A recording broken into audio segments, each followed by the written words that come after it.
Assalamualaikum warahmatullahi wabarakatuh. Halo semuanya, kami dari kelas 11B2 dari kelompok 1 akan menampilkan drama berjudul Cinderellas. Sebelumnya perkenalkan diri kami. Saya Nabila Kagayatri, absen 23 sebagai tabib. Saya Nadia Hikalisia, absen 25 sebagai Cinderellas. Saya Ambun Putri Maulani, absen 3 sebagai permaisuri. Saya Akila Kiza Azara, absen 5 sebagai pengawal. Saya Fairuz Naila Kairensya, absen 15 sebagai selir. Saya Ayesha Faya Karuniawan, absen 8 sebagai raja. Selamat menikmati.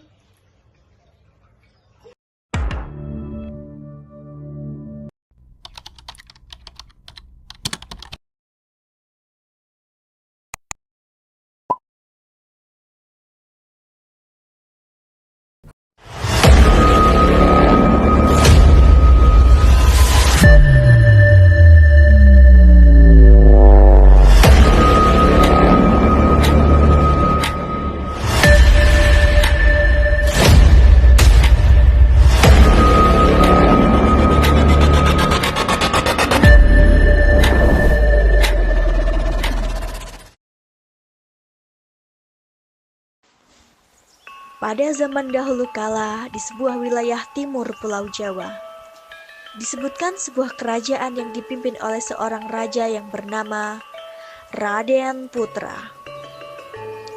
Raja Raden Putra adalah seorang penguasa yang kaya raya. Ia memiliki sebuah kegemaran, yakni menyambung ayam. Dalam memerintah sebuah kerajaan, ia didampingi oleh seorang permaisuri dan juga seorang selir. Namun, selir memiliki perangai yang buruk, yakni iri dan juga dengki, serta memiliki hasrat untuk merampas kedudukan seorang permaisuri. Dalam upaya untuk merebut posisi permaisuri, maka dengan tega selir itu memfitnah permaisuri.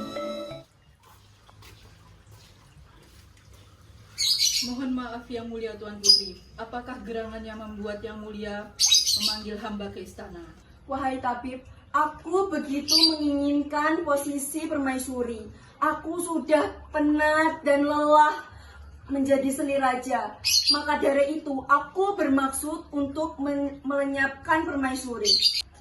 Aku ingin berpura-pura sakit dan ingin konspirasi ini tertuju kepada permaisuri.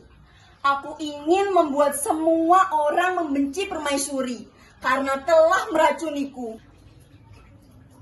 Kau tabib, kau harus membantu melancarkan rencanaku. Kau paham? Hamba paham dan siap melaksanakan titah yang mulia Tuan Putri. Baguslah kalau kau paham dan menuruti perintahku. Segera lancarkan rencana pertamaku. Kabari kepada raja kalau aku sedang jatuh sakit. Baiklah yang mulia Tuan Putri, perintah Anda akan segera hamba laksanakan. Tak lama dari persekongkolan jahat tersebut, tabib istana bergegas mengabarkan kepada Baginda Raja bahwa selir jatuh sakit. Sementara itu, selir sedang bermain peran sebagai seorang selir yang merasa sakit yang disebabkan oleh keracunan.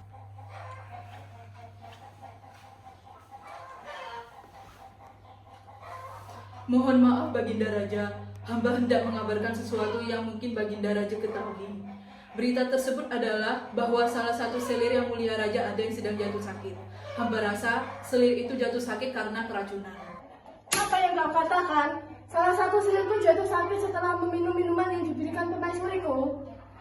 Hamba tak berani mengatakannya yang mulia Raja, tapi sepertinya memang benar begitu adanya. Apa maksudmu? Apakah benar yang telah kau beritakan ini, tabib? Hamba tak berani membohongimu yang mulia Raja, tapi memang benar begitu adanya.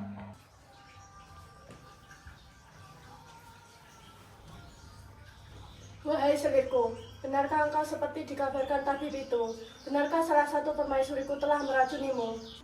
Benar yang mulia Baginda Raja, hamba merasa sakit di sekujur tubuh hamba setelah meminum minuman yang diberikan permaisuri. Tabib istana mengatakan minuman tersebut telah dibubuhi racun sebelum saya meminumnya. Permaisuri memang benar-benar sangat keterlaluan. Tega sekali ia meracuninya. Pengawal, segera panggilkan permaisuriku untuk menghadapku saat ini juga. Baik tuanku Baginda Raja, perintah tuanku akan segera hamba kerjakan. Tak perlu waktu yang lama, pengawal telah tiba dengan membawa permaisuri ke hadapan Baginda Raja. Setelah itu, pengawal melaporkan kepada Baginda Raja bahwa ia sudah membawa permaisurinya ke Mohon hadapannya. maaf Baginda Raja, apa yang membuat tuanku memanggil hamba ke hadapan tuanku? Apa benar kau tidak tahu apa yang terjadi? Engkau telah kelewat keterlaluan, wahai permaisuri. Benarkah kau dengan sengaja membubuhkan racun pada minuman selir? Ampuni hamba Baginda, hamba tidak tahu menahu soal hal itu, dan hamba tidak melakukan seperti yang dituduhkan kepada hamba. Ini fitnah. Sudahlah, tak perlu berkelit. Tapi dia mengatakan hal tersebut dan aku sangat mempercayainya. Pergilah, aku tidak mau melihat wajahmu lagi. Pengawal! Siap tuanku. Segera bawa permaisuri ke tengah hutan dan bunuhlah ia. Apa yang kau perintahkan kepada pengawal Baginda? Apa kau tidak kasihan padaku? Ampuni hamba, ini tuanku Raja, sungguh hamba tidak melakukannya. Pengawal, segera bawa permaisuri jauh ke tengah hutan. Aku tak sudi melihat wajahnya lagi. Setelah mendengar perintah dari sang raja, pengawal memaksa permaisuri untuk pergi dari istana.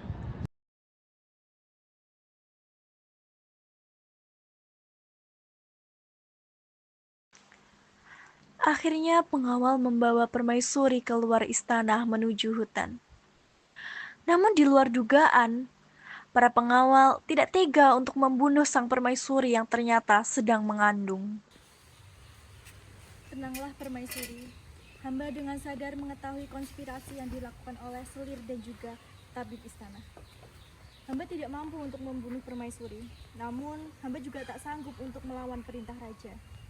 Hamba akan meninggalkan permaisuri di sini, dan hamba akan berbohong bahwa hamba telah membunuh permaisuri. Terima kasih pengawalku, tak sangka kau masih setia kepadaku. Terima kasih kembali dan maafkan hamba. Hamba harus segera kembali dan meninggalkan permaisuri di sini. Jaga diri Anda, permaisuri. Terima kasih pengawal baikku. Begitu pengawal sampai di istana, dengan sigap pengawal menghadap sang raja. Lapor tuanku, perintah dari tuanku Raja telah hamba laksanakan. Apa bukti yang menunjukkan kau telah menjalankan perintahku? Ini tuanku. Lihatlah pisau yang berlumuran darah ini. Ini adalah darah dari permaisuri.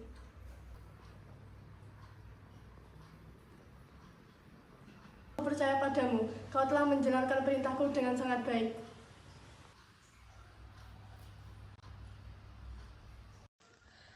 Begitu mendengar pengawal menyampaikan laporannya, Baginda Raja dan Selir merasa sangat puas dan begitu senang karena menyangka bahwa permaisuri telah mati terbunuh. Setelah beberapa bulan lamanya, permaisuri akhirnya melahirkan bayi yang dikandungnya. Seorang bayi laki-laki telah lahir dari rahimnya. Bayi laki-laki tersebut diberi nama Sindelaras. Seiring berjalannya waktu, Sindelaras tumbuh dan berkembang menjadi seorang anak yang cerdas dan kuat. Ia sangat suka bermain-main di hutan. Suatu ketika, ia menemukan sebuah benda yang setelah diketahui adalah sebutir telur ayam. Ibunda, lihatlah kemari. Aku menemukan benda aneh yang mirip seperti telur ayam. Itu memang telur anak ayam, anakku. Coba kamu rawat hingga dia menetas, siapa tahu ada manfaatnya untuk kita. Ibunda, aku akan merawat telur ayam ini dengan cara yang baik. Beberapa hari berlalu. Telur Cinderella's pun akhirnya menetas dan tumbuh menjadi seekor anak ayam jantan yang gagah. Ayam itu dengan sangat cepat berkembang dan tumbuh besar. Hampir sama seperti kebiasaan Sindelaras, ia sangat menyukai sabung ayam. Ia pergi menelusuri banyak desa untuk bertanding sabung ayam. Ayam jago milik Sindelaras sangat gagah, kuat, dan selalu bisa memenangkan pertarungan melawan ayam-ayam jago lainnya. Nama Sindelaras pun akhirnya menjadi terkenal karena ayam jagonya. Lapor Baginda,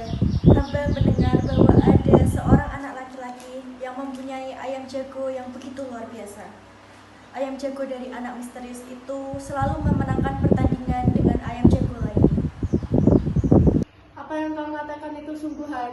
Pemilik ayam jago tersebut masih seorang bocah. Dari mana bocah tersebut berasal? Dari berita yang saya terima, anak tersebut berasal dari hutan, tuanku. Wah, aku jadi tambah penasaran dibuatnya. Pengawal, besok pagi-pagi bawalah anak tersebut dan suruh ia untuk menghadapku. Baiklah, tuanku. Perintah akan segera saya kerjakan.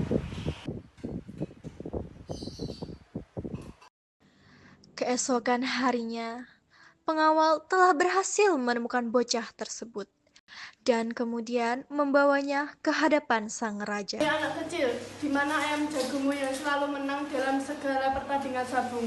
Ayo keluarkan ayam jago milikmu. Lawan ayam jagoku sekarang juga. Baiklah Baginda Raja, hamba akan mengabulkan permintaan Baginda Raja, asalkan Baginda Raja memenuhi persyaratan yang hamba ajukan. Baiklah, apa syarat yang kau ajukan? Syarat yang aku ajukan ialah, jika hamba bisa menang dalam pertandingan melawan tuanku, maka tuanku harus memberikan sebagian kerajaan untuk diberikan kepadaku. Ayam-ayam jago milikku adalah ayam jago terbaik yang pernah ada. Hal yang mustahil jika ayam jago milikku akan menang. Baiklah bocah, aku menyetujui persyaratanmu. Lalu bagaimana jika ayam jagomu kalah? Baiklah Baginda Raja, apabila ayam jago hamba yang kalah, hamba siap dipancung. Baiklah, ayo kita mulai pertandingan saat ini juga. Baiklah tuanku Baginda Raja. Lalu mulailah pertandingan sabung ayam yang begitu sengit.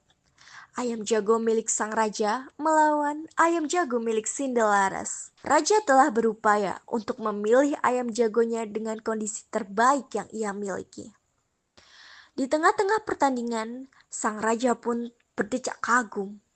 Raja mengakui bahwa benar kabar burung yang menyebutkan bahwa ayam jago milik bocah tersebut sangatlah hebat. Dan tak butuh waktu yang lama, ayam jago milik sang raja pun dikalahkan. Semua penduduk kerajaan yang melihat ikut terkejut. Keterkejutan mereka bertambah pada saat ayam jago milik Sindelaras berkokok dan berbunyi.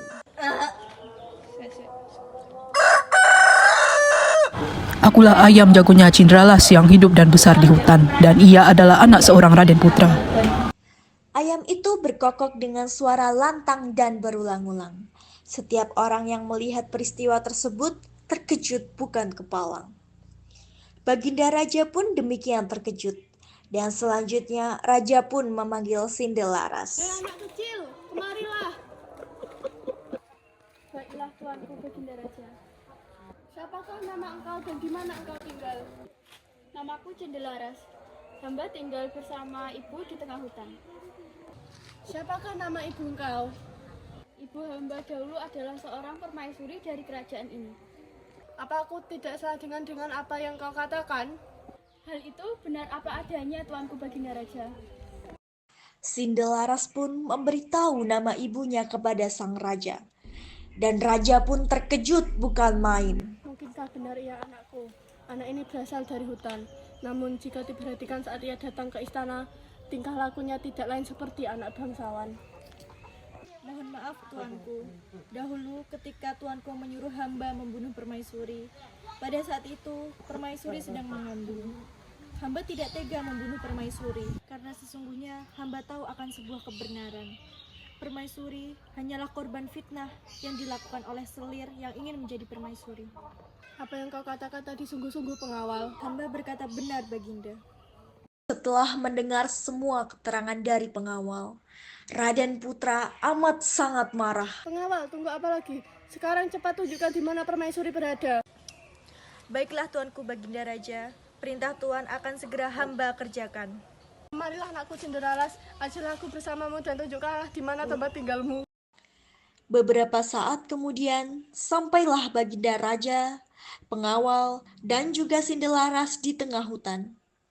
Sesampainya di depan rumah tua, Ibu Sindelaras sedang membersihkan halaman. Baginda Raja langsung mengenalinya dan kemudian memanggilnya. Putriku, benarkah itu engkau?